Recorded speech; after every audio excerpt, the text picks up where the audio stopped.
አክብሮታዊ ሰላምታችን በያላችሁበት ይድረስ የሪፖርተር ተከታታዮቻችን ለሰዓቱ ያዝናቸውን ዋና ዋና ዜናዎች ወደ እናንተ የምናደርስበት ሰዓት ላይ ተገኝተናል። በቅድሚያም አበይት ነጥቦቹን እንንገራችሁ። በሙስና ወንጀል ከተጠረጠሩት የሥራና ክህሎት ሚኒስቴር ሰራተኞች ጋር ተያይዞ ከወንጀሉ ጋር ግንኙነት አላቸው የተባለ የተከማቸ ከ2 ሚሊዮን ብር በላይ 6 ቤቶችና 4 መኪኖች መታገዳቸው ተገለጸ። የሬውተርስ ጋዜጠኞች ከኢትዮጵያ መገናኛ ብዙሃን የቀረበባቸውን የሚዛናዊነት ችግር ለማረም ተስማምተው እገዳው እንደተነሳላቸው ተገለጸ። እነዚህንና ሌሎች ዜናዎችን ወደ እናንተ እናደርሳለን። እስከ ዜናዎቻችን ፍጻሜ አብራችሁን እንድትቆዩም በአክብሮት ጋበዝን።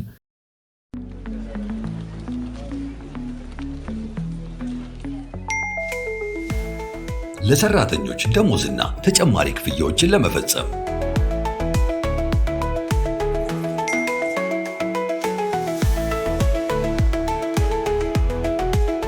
ከዶላር፣ ዩሮ እንዲሁም ፓውንድ አካውንቶ ወደሚፈልጉት አካውንት ገንዘብ ለማስተላለፍና ክፍያ ለመፈጸም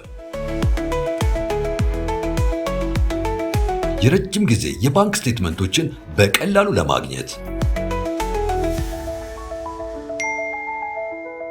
የበረራ ትኬትን ካሉበት ሆኖ ለመግዛት እንዲሁም ማረጋገጫ ደረሰኝን ለማግኘት በተጨማሪም የተለያዩ ድርጅቶች ክፍያዎች ለመፈጸም የኢትዮጵያ ንግድ ባንክን የኢንተርኔት ባንኪንግ አገልግሎት ሲመርጡ በየትኛውም ጊዜና ቦታ ፈጣን እንዲሁም ጥራት ያለው የኢንተርኔት ባንኪንግ አገልግሎት ለማግኘት ያስችላቸዋል። የኢትዮጵያ ንግድ ባንክ ሁሌም የሚተማመኑበት ባንክ።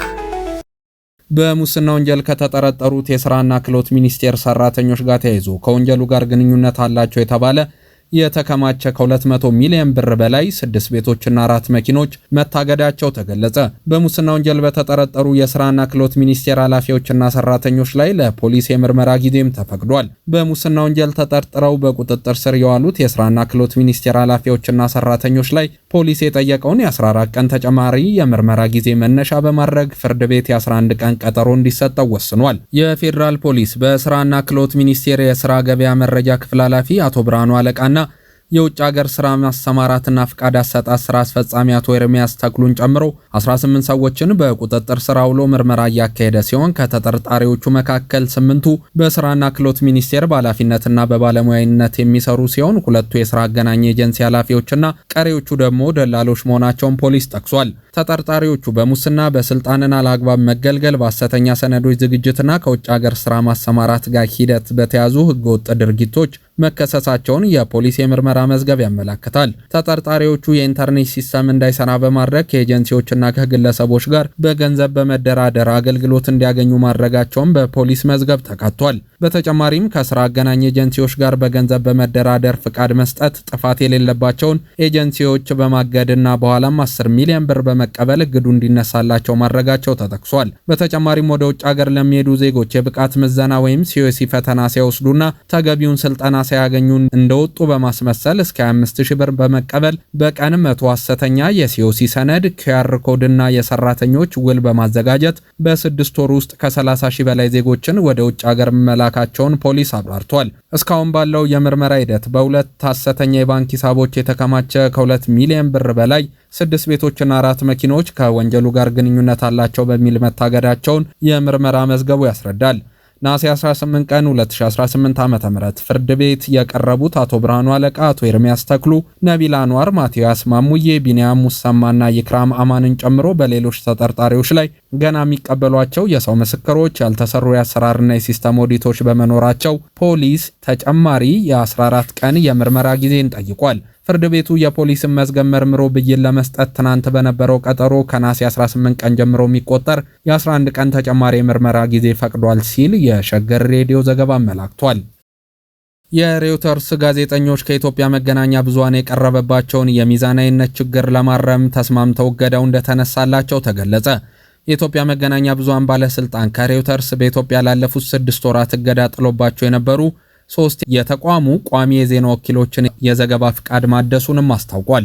የባለስልጣኑ ዋና ዳይሬክተር ሃይማኖት ዘለቀ ከዓለም አቀፍ የዜና ተቋም ሬውተርስ ኤክስኪዩቲቭ ኤዲተር ኒክ ታተር እና የአፍሪካ ኤዲተር ሲልቪያ አሎይስ ጋር ባካሄዱት ውይይት ሬውተርስ ኢትዮጵያን አስመልክቶ ባለፉት 7 ወራት ካሰራጫቸው የሚዲያ ይዘቶች መካከል የተወሰኑት የሀገሪቱን ሕጎች፣ የመገናኛ ብዙሃን አዋጅና ብሔራዊ ጥቅም የሚጻረሩ እንዲሁም የጋዜጠኝነት ሙያ ስነ ምግባርን ያልተከተሉ እንደነበሩ የሚዲያ ሞኒተሪንግ ውጤቶችን አቅርበው አስረድተዋል። ከባለስልጣን መስሪያ ቤቱ የተገኘው መረጃ እንደሚያሳየው ከቅርብ ጊዜ ወዲህ ሬውተርስ ኢትዮጵያን አስመልክቶ ያሰራጫቸው ዘገባዎች ይዘት፣ የተሰራጩበት ቀንና ርዕሰ ጉዳዮችን በመጥቀስ የሚዛናዊነት፣ የትክክለኝነት፣ የታማኒነትና የተጨባጭነት ችግር የተስተዋለባቸውና ወደ አንድ ወገን ያደሉ እንደነበሩ ለሬውተርስ ኃላፊዎች የተገለጸላቸው ሲሆን ይህም የአገሪቱን ሕግ፣ የመገናኛ ብዙሃን አዋጁን እንዲሁም የጋዜጠኝነት የሙያ ስነ ምግባር ጥሰት የተስተዋለባቸው በመሆናቸው የሬውተርስ ኃላፊዎች አስፈላጊውን እርማትና ማስተካከያ እንደሚያደርግ መግባባት ላይ ተደርሷል። በውይይቱ ላይ የሬውተርስ ኃላፊዎች በበኩላቸው የዜና ወኪሉ ገለልተኛ ሚዲያ መሆኑን ገልጸው ዘገባዎች ሚዛናዊ በሆነ በቂ መረጃ ተመስርቶ ካለው በጸዳ መልኩ ለመስራት ጥብቅ የኤዲቶሪያል መመሪያዎችን እንደሚከተል እንዲሁም አልፎ አልፎ ለሚፈጠሩ ስህተቶችም ይቅርታ ጠይቀው ማስተካከያ እንደሚሰጡ አስታውቀዋል ነው የተባለው። ሬውተርስ የኢትዮጵያን ሕግ አክብሮ እንደሚሰራ፣ የሀገሪቱን ፖለቲካዊ፣ ኢኮኖሚያዊና ባህላዊ እሴቶች ሽፋን መስጠት እንደሚፈልግ፣ ጋዜጠኞቹም የሙያ ስነ ምግባርን አክብረው መስራት እንዳለባቸውና የኢትዮጵያን ብሔራዊ ጥቅም እንደሚረዱና አቋሟንም እንደሚያከብሩ አረጋግጧል ተብሏል። በውይይቱ ማጠናቀቂያ ላይ ከሕግና የሙያ ስነ ምግባር ጥሰት ጋር ተያይዞ ለ6 ወራት ታግዶ የቆየው የሬውተርስ የኢትዮጵያ የዜና ወኪሎች የዘገባ ፍቃድ እንዲታደስላቸው ባለስልጣኑ የወሰነ መሆኑንና አስፈላጊው ትብብር እንዲያደርጉላቸውም አስታውቋል። ሬውተርስ በኢትዮጵያ ሕጎችና የመገናኛ ብዙሃን አዋጅ መሰረት ቋሚ የዜና ወኪልነት ፍቃድ ተሰጥቷቸው በሚሰሩና በተለያዩ የውጭ ሀገራት ባሉ ዘጋቢዎቹ ጭምር በርካታ የሚዲያ ዘገባዎችን እየሰራ የሚገኝ መሆኑም ይታወቃል። ቻድ 12 ሰዎችን ለገደለው የድንበር አካባቢ የአየር ድብደባ ሱዳንን ከሳለች። በኢትዮጵያና ሱዳን ድንበር አካባቢም ውጥረት ያለ ሲሆን የሱዳን ግጭት ወደ ጎረቤት ሀገራት እንዳይሰፋም ከፍተኛ ስጋት ተፈጥሯል። በቻድና ሱዳን ድንበር አቅራቢያ በሚገኝ የነዳጅ መገባበያ ስፍራ ላይ በተፈጸመ የሰው አልባ የጦር አውሮፕላን ጥቃት 12 ሰዎች ሕይወታቸው አልፎ 7 ሰዎች መጎዳታቸውን ተከትሎ የቻድ መንግስት ለጥቃቱ የሱዳን ጦር ኃይልን ተጠያቂ አድርጓል። የአጃንስ ፍራንስ ፕሬስ እንዲሁም የሱዳን የተለያዩ የዜና ምንጮች እንደዘገቡት የቻድ ባለስልጣናት ጥቃቱ የሱዳን ፈጥኖ ደራሽ ኃይሎች ወይም አርኤስኤፍ ነዳጅ የሚቀዱበትን ገበያ ኢላማ ያደረገ መሆኑንና በጥቃቱም 12 ሰዎች እንደተገደሉ እየተገለጸ ነው። የቻድ ክስ በሳምንት ልዩነት ለሁለተኛ ጊዜ የቀረበ ሲሆን ከሳምንት ገደማ በፊት በተመሳሳይ የድንበር አካባቢ በቻድ ግዛት ውስጥ በሚገኝ የጦር ተሽከርካሪዎች ክምችት ላይ የአየር ድብደባ ተፈጽሞ የሱዳን ጦር ኃይል ፈጽሞታል ስትል ቻድ አስታውቃም ነበር። ቻድ በሱዳን ጦርነት ሳቢያ የተደቀነባትን የድሮን ጥቃት ስጋቶች ለመቀነስ ከፍተኛ የጥንቃቄ እርምጃ እየወሰደች መሆኑንና በድንበር አቅራቢያ ከፍተኛ ቁጥር ያላቸው የታጠቁ የጦር ተሽከርካሪዎችና የአየር ክልል መጠበቂያና የራዳር መቆጣጠሪያን ጨምሮ ከፍተኛ ኃይል ማሰማራቷን ሬውተርስ ዘግቧል። በጄኔራል አብዱል ፈታህ አልቡርሃን የሚመራው የሱዳን ጦር ኃይል ቀደም ሲል ቻድን ከሱዳን ፈጥኖ ደራሽ ኃይል ጋር ወግናለች ሲል የሚከስ ሲሆን ወደ 1 ሚሊዮን የሚጠጉ ተፈናቃይ ሱዳናውያን በቻድ ተጠልለው እንደሚገኙም ይታወቃል። የሱዳን ውጭ ጉዳይ ሚኒስቴር ስለ ድሮን ጥቃቱ በሰጠው መረጃ ግልጽ ምርመራ ሳይደረግ በሱዳን ጦር ኃይል ላይ የቀረበው ክስ አግባብ እንዳልሆነ ገልጸው ያስተባበሉም ሲሆን የሱዳን ሰራዊት የሱዳን ሉዓላዊነት፣ ደህንነትና ሰላምን የመጠበቅ ህገ መንግስታዊ ግዴታውን የጎረቤት ሀገራት ሉዓላዊነትን አክብሮ እየተወጣም ነው ብሏል።